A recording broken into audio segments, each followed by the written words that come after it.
What's up, everyone? I'm Tamara, and welcome to my YouTube channel.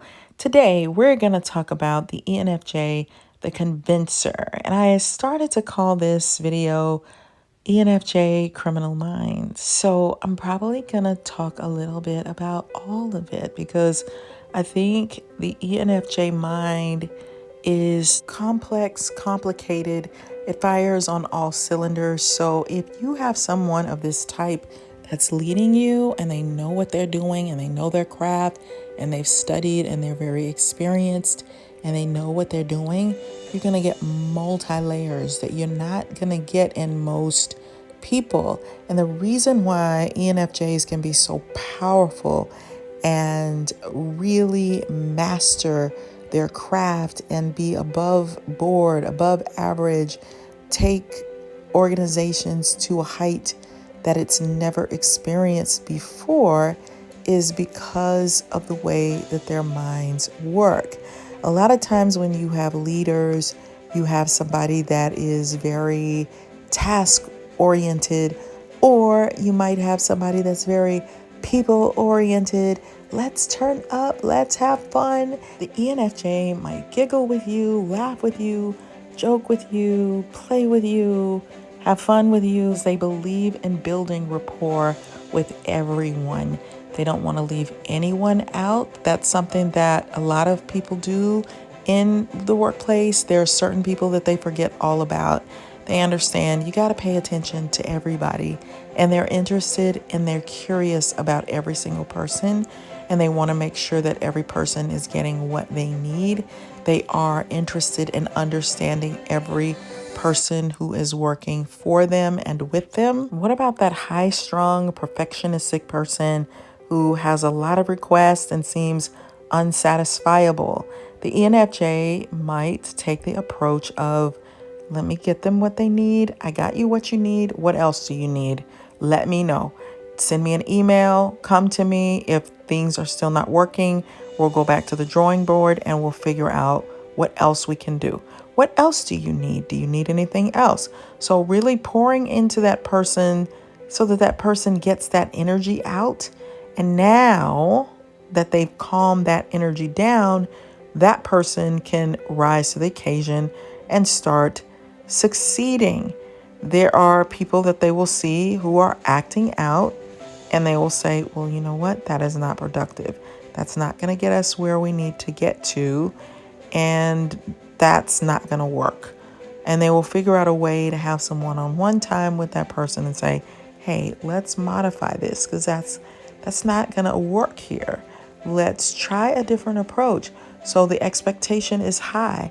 They can see someone in the company that's going after another person, and they can take the person who's being gone after, the person that, this person is trying to bring them down. This person is being a tattletale.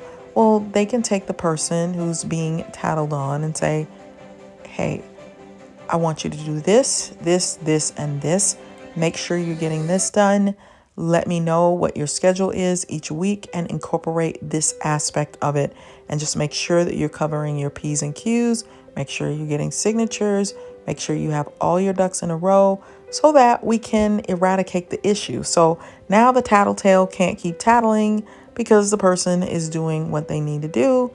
And they're helping the person to be accountable in a gentle way. So they can kind of coach each individual person on what they need to be doing. They treat people like they are important, like they matter, like their contribution is necessary. And that's probably the key ingredient that makes them indispensable, that makes them hard to imitate, is they are interested, genuinely interested in every single person, even the people that they don't like, even the people that don't think like them, even the people that they don't understand. They seek to understand those people. They seek to figure them out. So a lot of MBTI types will tell you, I am who I am. I am who I am no matter who I'm with. I am the same person. I am not fake. Well, an ENFJ is going to adapt to every single person they are with. Each person is an individual, not a group, and that is how they approach each person. This person is an introvert. They are to themselves. They don't want to be bothered. They don't trust anyone yet. So I'm going to have to build rapport, give them a little space, respect their need for some privacy, maybe not dig in that way, but figure out subtle ways to give them what they need, what they want, and build rapport that way. So I'm not all over them because I feel the resistance. I feel the tension. We're not trying to create tension here. We're trying to help that person to relax so that they can do their best work. We don't want to interfere with that for the sake of, well, I just need you to pay attention to me. No, it's about that person. What does their introversion need? It needs a little bit of space. And now we're starting to build rapport. What do you need? This is also a key ingredient as to why they are great convincers, so why they can get people to do what they want them to do. It's because they understand how people work, how they think, how they process. They're climbing into that person. So they understand what's going on and how this person functions. So if they have the opportunity to pour into that person in some way, or not even an opportunity, sometimes they just convince people to do what they want them to do without seeming to be convincing or persuading them, because they believe in it. They believe in the person's ability. They believe in the person doing great things, and they believe in what they want done. They believe in the result of it. And so they can really persuade people to their vision, to their thought process. Let's do it this way. Let's get this done. You know, they give you the feeling of autonomy and freedom, but they're still steering, directing. The expectation is still really high. Somehow they can get people to work really hard for them and really follow through and really do what it is that they're asking them to do. And that's not everyone. There are some people that are difficult, but they're going to understand that as well. And so they may not waste their time with certain people, or they may push themselves to say, this person's got to go. We can't keep dealing with this person. They've got to move on to something else because this is just not working. So they know how they want things to be done. They know how to succeed. They know how to make things happen. They are extroverted J's.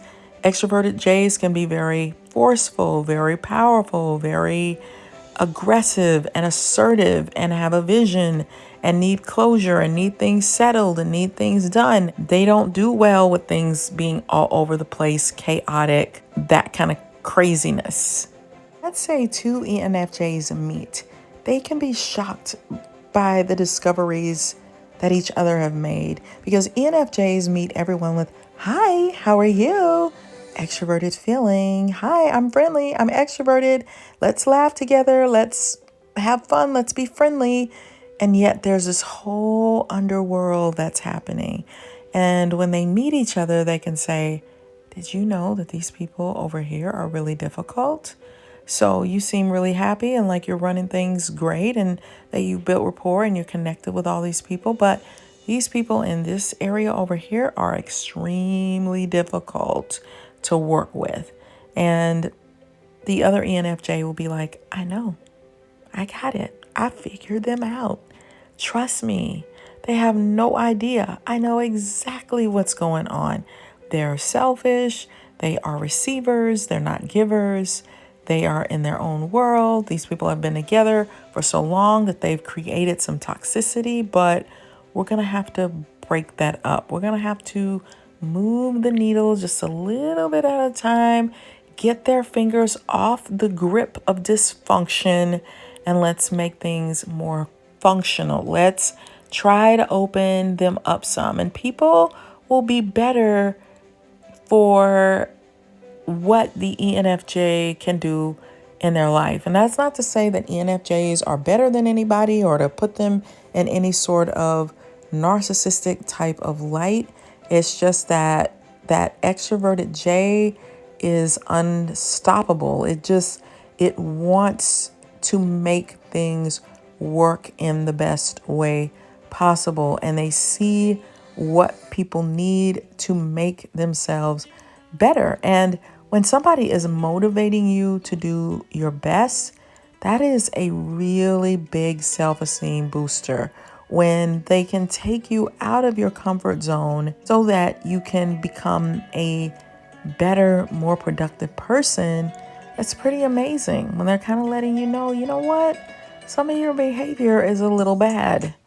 It needs a little tweaking, a little improvement. And I'm not going to do it by belittling and berating you, but I am going to be insistent in some ways and persistent. And I'm also going to be compassionate with you.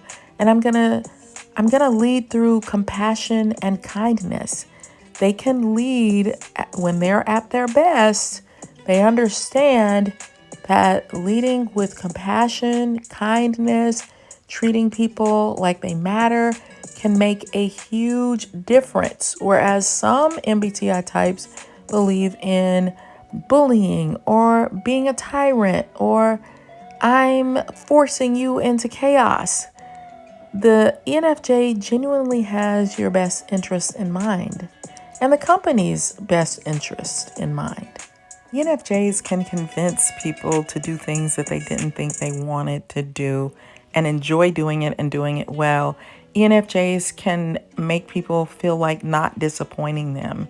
Like I gotta step up my game because I want the ENFJ to be impressed with me, to be proud of me. I want to live up to what or how the ENFJ sees me. I don't want to let them down because they're nice people. They are kind and they love to be impressed by what my skills and abilities are. So I want to show them that. So that's why ENFJs are natural convincers, because they're convincing they're making you feel like it's your idea, but it's really could be theirs. So criminal mind, why would I call them that? Because a less conscientious person who's an ENFJ could do all kinds of things. If you sat down and talked to them about their introverted intuition in context of a real place or real people, you would be absolutely shocked if you listened from beginning to end, front to back, up and down, top to bottom, with what they understand about the people in that place and how it's all functioning and working together as one, and what they have discovered, what they're picking up on, what they understand about people. They study people for sport. So they will shock the daylights out of you because most people will lead with, as I said before, very task oriented. ENFJ is task oriented, people oriented. Let's complete things. What are the stats that we need to reach? They can start becoming very detailed, even though they don't like a lot of details, but they can start to work out the kinks. And the areas that they're not great at, they can find the people who are and motivate them and give them the space to do their best because they understand that that benefits everyone. We're not in competition here. We are truly working as a team, and what I lack, you have, and what you lack, I have. So let's let everyone be propelled forward. They don't want to lead with a dictatorship. They want to be democratic. They want multiple voices to be heard. They want multiple positions pushed forward so that that organization can reach the heights that it can reach. But they mean business. They came to win, and they're going to win at all costs. They're going to have their ducks in a row. They believe in working and then playing, like incorporating a lot of different components, and they can create very sophisticated systems or environments in which people work. Now let's take a scenario that an ENFJ could do that could kind of go into the lane of more of a quote unquote criminal mind, but it's not really, and yet it's sinning, doing the wrong thing. Let's say an ENFJ, and this is why they have to be a little bit careful because they understand how to work people even without knowing that they're working people. It just comes so natural to them. So let's say an ENFJ wants to have an affair. They know exactly how to do it. They know how to convince somebody. They know how to work on somebody. They can make somebody have an affair with them and not even know, the person may not even know that they're having an affair with them. Because what's the number one thing that they might do? I need to hide the fact that I have a wife. I need to hide that so that the person doesn't feel guilty. They can think that we're just in a relationship, like we're just dating each other, and you have no idea that the person is taken. And this is not just something that an ENFJ could do.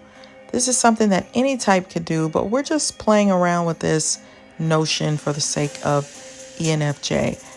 They're going to figure out, how do I get what I want and how I want it? And how do I avoid things that could keep me from getting what I want? This person is so nice. What is that telling me? If they're nice to me in this way, would they be willing to be nice to me in a way that is bringing me pleasure? I think I can get this person to do that. I'm just going to keep building trust. I'm going to keep building this person up. I'm going to flirt with this person. I'm going to convince this person to do some things that they don't want to do. And I'm going to convince them that it's not even bad. That's why there have been cult leaders who have been ENFJs, because they build rapport with the people and they understand how systems work. And they want the best system. They want the most successful system. They want a system that shines, that impresses, that makes things happen, that moves things, that makes progress. They can be very sophisticated in the way they accomplish things and make things happen in very organized, systematic, and super make sense kind of ways. There are some types that want to lead, but they're lacking in some areas that are important. And not to say that an ENFJ couldn't be lacking in certain areas, but they're going to want to find the area in which they can be impactful and make everyone succeed and really make a difference. And they can be thought of as, wow, like, you guys are so amazing. You are like the top of the top, because they understand truly what it means to fire on all cylinders, because they're going to look at the company from not just we're meeting stats, or we are fixing issues that are problematic and tuning them up, fine tuning. We are listening to the gripes and the complaints, and we're going to do something about them. We're going to listen. We're going to let you get that energy out, but we're still going to be successful with the things that we have to do. Something that most people will never experience because they're rare, but an ENFJ can convince you to do things that you otherwise wouldn't do. If you have someone in your life who's an ENFJ, I think you would be shocked at what they could reveal to you about you. And I think the reason why we could call ENFJs the criminal mind is because they understand how people work, how they think. They can master an organization based on the people who are in it. So I kind of think of it like, think of like an ant farm and how well it works and how all the pieces come together and they can do amazing things together, right? So an ENFJ can master a workplace and the people in it and understand them to a level that would absolutely shock you because they don't look like they're figuring out people at all. They look like they're meeting them with friendliness, gregariousness. Hey, what's up? How are you doing today? Kind of energy. Some ENFJs, especially if they have testosterone, they might feel like sometimes the crazier the situation, the better. Like, I can figure that out. Like, I'm not gonna fall to pieces. If it's an intense situation that I gotta figure out, let's do it. Let's go for it. Let's get in there. And it can make them seem a little SP-ish when they are jumping into situations that would rattle someone else. They just jump in there and figure it out and believe in their abilities to do so. So they're very interesting, intricate, complex people who on the surface may seem very extroverted, friendly, and caring, but there's a lot more going on. And they want to understand people probably more than most types, more than any type. They're that curious about people, and they have the stamina to understand a great deal of people. So let me know what your thoughts are in the comments. Check out my books, Flip the Script on Love by Tamara Hunter Zyon, so you can see how my ENFJ mind works and thinks about love. And check out my book, The Workplace NaRCISSiST, so that you can understand narcissists from my perspective, and it might just help you. So thanks for watching. I love that you guys hung out with me today. I appreciate you so much. Be sure to like it, share it with people that you think will be interested, and I'll see you guys on the next video. Bye.